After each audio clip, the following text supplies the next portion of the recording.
right, today we are doing some canning for the Lights On competition, and we're going to be canning up the Sasquatch West Coast Pils. Curious to get some feedback on that. So this is my setup. Basically, I have the wrapped can filler and the Cannular Pro semi-auto. I got the dude up there to keep me abiding while I can. And basically the way I do it is I just have my gas down there. I'm going to turn the pressure down. Kegerator's over here. I just do a jumper line directly from the keg that I'm canning to the can filler. And sorry I'm jumping around. This is really, it's a little bit difficult to get everything in here, so it might be a little bit disjointed. And so then the beer line runs over to here, and I'll get more into the detail as we get into it. Goes into there. That's a pinch valve. We'll see how that works. I have not gotten the Cannular filler automated mode to work particularly well. So last time I did a canning run, I just did it manually, which is no big deal. Still pretty darn handy, just have it mounted on the wall like that. And then I have a gas line you can see that's just split off my, kind of main tank. Just flip that on when I need it. And like I said, I will turn the pressure down to 2 or 3 PSI. Got a pretty long line. Last time I used a 12-foot line for the beer. This time I think I'll do more like 6 or 8 and see if that works. I think that'll probably be good at the lower pressure, but we'll see it in action here in a minute. Sorry, I forget to mention my philosophy with setting this up. My thinking was if I don't have this stuff all out and kind of ready to go, I will be less incentivized to can. So I'm trying to make this as convenient for myself as possible. So I have this table. I have the top, well, I'll say quote made. You can order custom sizes on Etsy. That's where I got the tabletop, and because that's a little bit of a weird space. It's between some shelving over here and the kegerator over here. And then I just got those legs online somewhere. Just got heavy duty legs, so they will definitely hold the weight. And then I also found this drawer, I think on Amazon.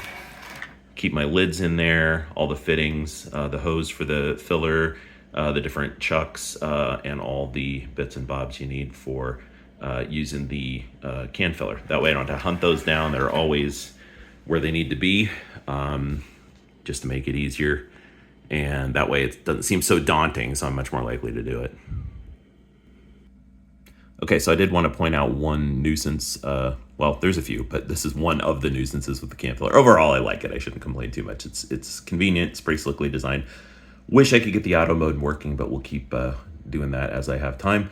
One of the annoyances is that the way this works is that pinch valves that white thing with the hose coming through it, as the fill action on the filler engages and disengages, that pinch valve pinches the hose closed.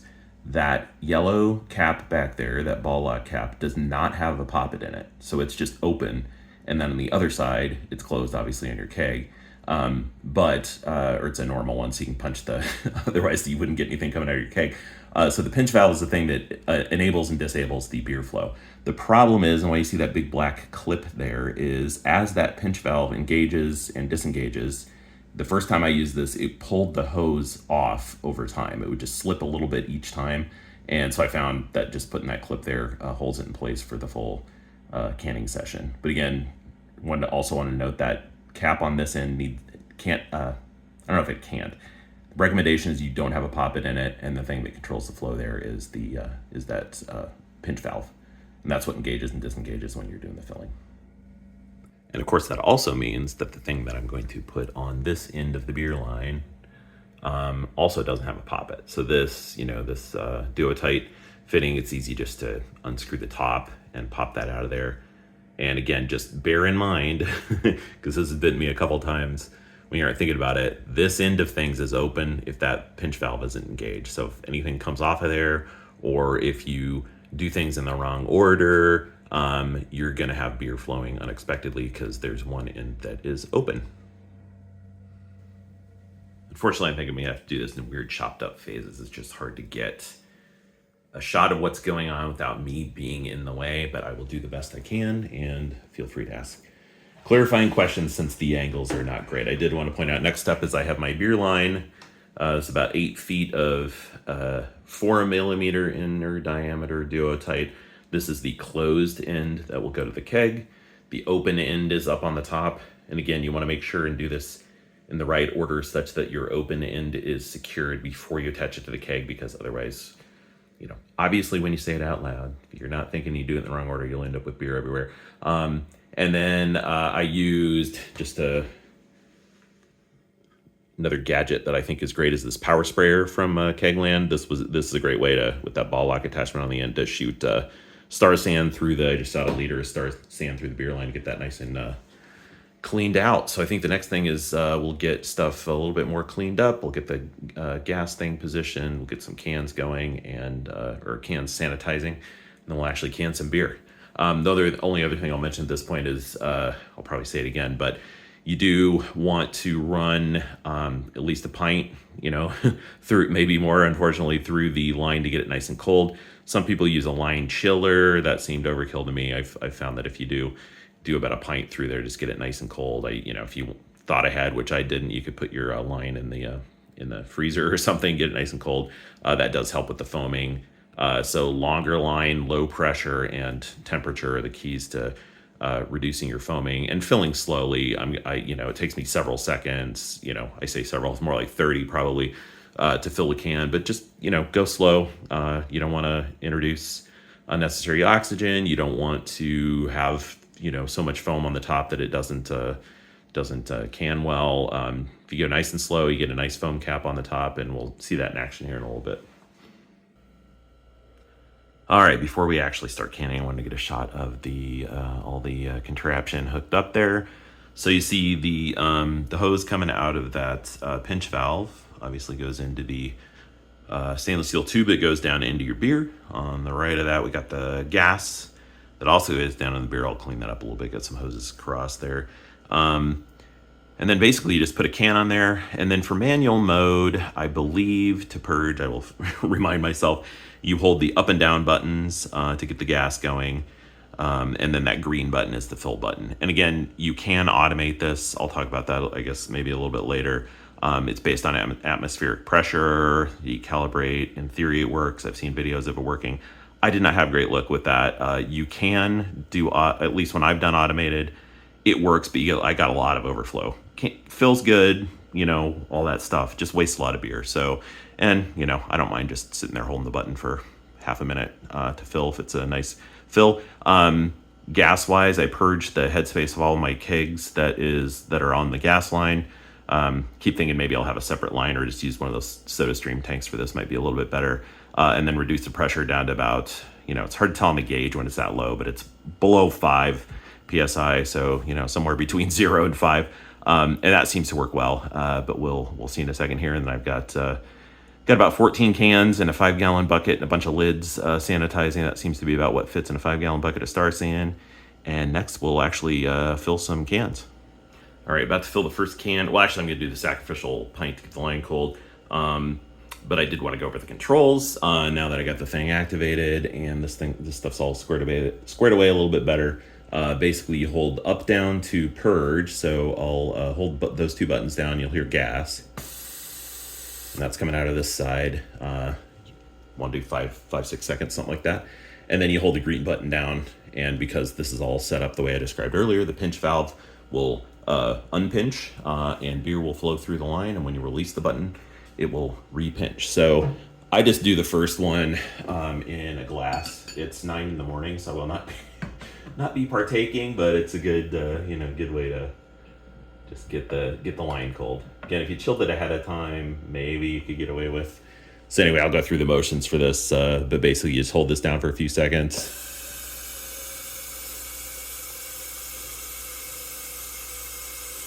And this is also a good way to test kind of your pressure and your fill rate. And then you just hold the green button down and you can hear so I'm going to get foaming, obviously.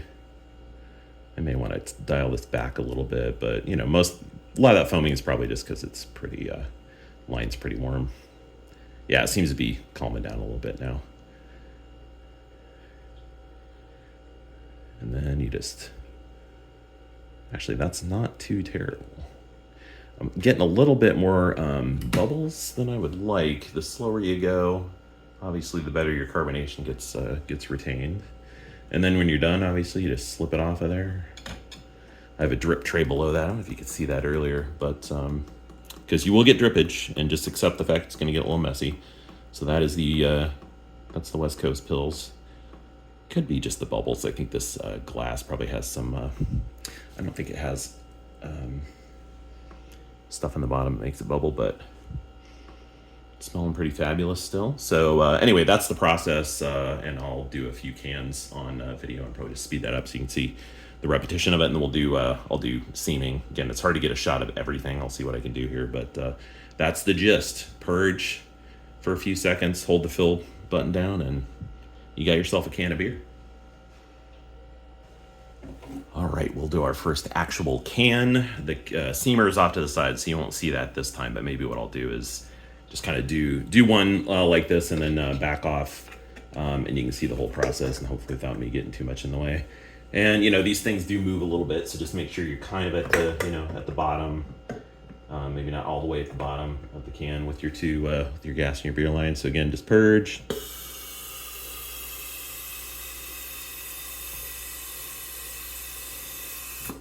And then hold this down. I'm gonna get this beer line a little bit more out of the way so it's not in the path of the dripping. And again, that's just going straight to the keg. I've messed around with putting a fixture in the actual tap on the kegerator. I did not have good luck with that. So let me repurge here. Okay, and we'll fill.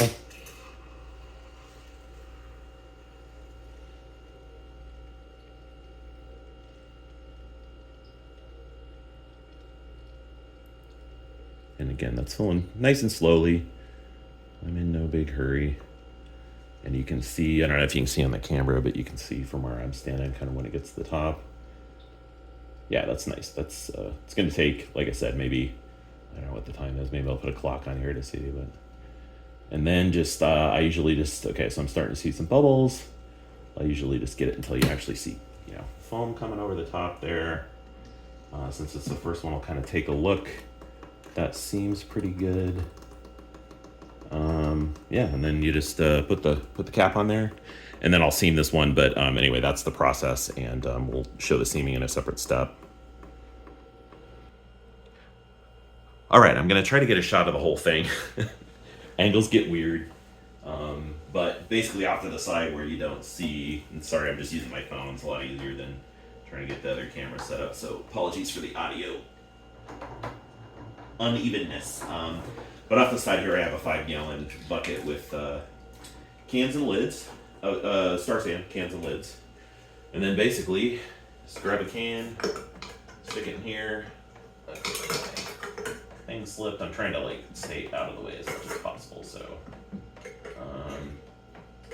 okay, and then again, purge.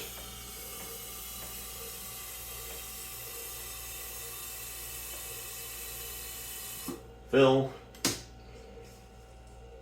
And versus the first fill, I found that I'm gonna let this get even a little bit more foam over the top. That seemed to fill it with beer a little bit better. This, again, takes, I don't know, 30 or 45 seconds per beer. Seems to be a pretty decent, slow enough flow that I don't feel like I'm getting excessive foaming, which again is the key. I think Kegland claims you can just leave it at serving pressure, and that this thing, the can filler, has a regulator, et cetera, et cetera. I have not found that to be the case yet. I feel like I just need to, okay, now let's let that get up to maybe there. I feel like I need to just have a sacrificial keg and spend a whole day just canning a whole keg and trying various auto settings, see if I can get that better. Again, sorry if this is awkward, I'm trying to stay out of the way. And then basically just, I have a wet rag off to the side here, wipe the excessive beer off of there, stick it in the canner, raise the table up. You're gonna want this splash guard for sure. And then there's a button on the side that just seams the can. And then you lower it back down. I'll wipe it off one more time now, and then I clean them nicely before I put the labels on them. But that's the whole process. So it's pretty slick. I wish I could get the auto working, because then you can kind of get into a groove where you're grabbing the next can while the first one's filling. I'm sure it's doable. I just haven't taken the time to get it calibrated yet. I will say that I think from the videos I've seen of the duo filler, that one to me makes more sense because you take a can and you do kind of an initial calibrating first can, and then the rest of them are just set to do exactly what that one did. I think that would be a handy feature to add to this if they could add that with software update. Maybe they can, because the auto seems pretty finicky, and given that it's based on pressure, I don't know for sure if the atmospheric pressure of the day would impact it, but I can see how it might. So anyway, I've done 8 cans so far. I'm gonna do probably about a dozen or so more. And I don't know that there's much else to show. I might do a little bit of more of a close-up of the actual Cannular canner, but again, you just raise the table, you hit a button, it seams it. And yeah, overall, this is a nice process. I've found this to be convenient. And if I can get that auto mode going, it'd be even better. But this is still pretty darn slick way to bottle canned beer. All right, and the aftermath of the canning session, I canned 20 cans of the Sasquatch West Coast Pils. I had a bit of red ale left that I need keg room soon, so I just canned the last 6 cans of that. Turned out to be exactly 6 cans. And that's another nice thing about canning. Like, not only can you send beers around and take them with you more conveniently, but if you need keg space and don't want to waste the beer, because I don't see myself getting a whole nother kegerator, so that worked well for me. And, you know, you can see there's a little bit of mess. There's some drippage in that tray down there. The canner gets a little bit messy. There's some splatter, but not too bad. Again, I just like after you fill the can, there's some overflow, wipe it off. Stick in the canner, it's pretty minimal, and the cleanup is not too bad. Between the 2 beers, I used that power sprayer to run a liter of Star Sand through there, rinse stuff out. And, you know, it's pretty easy to keep this stuff clean. Basically, just hook up the power sprayer, hold the fill button down, let it rip through there. And so now I've got a free space in my kegerator. I got 20 cans of Sasquatch Pils. I got 6 cans of red ale. And room to brew for the next one. So hopefully that helped. I know this is filming is a little bit awkward given the positioning and stuff, but that's the process I use. As always, I'm open to suggestions. I may be missing something about the auto mode on the Cannular, but still, even just manually, I did all that in about an hour and a half total, minus the cleanup, so not too bad. And when the timing works out such that I can do this, I use my fermentation chamber as storage for the beers before I get them labeled. 3 of these are going to a competition today, and the rest I'm waiting on labels I ordered for them. Send some of those around for some feedback. And this thing, it's nice, it'll hold 2 of those trays if I configure it correctly. Last time I canned, I did about 40 cans, and it was nice just to be able to stick them in here, and that way kind of keep them cold until you stick them in the mail or whatever you're doing with them. So that's 20 cans of West Coast Pils waiting to be labeled.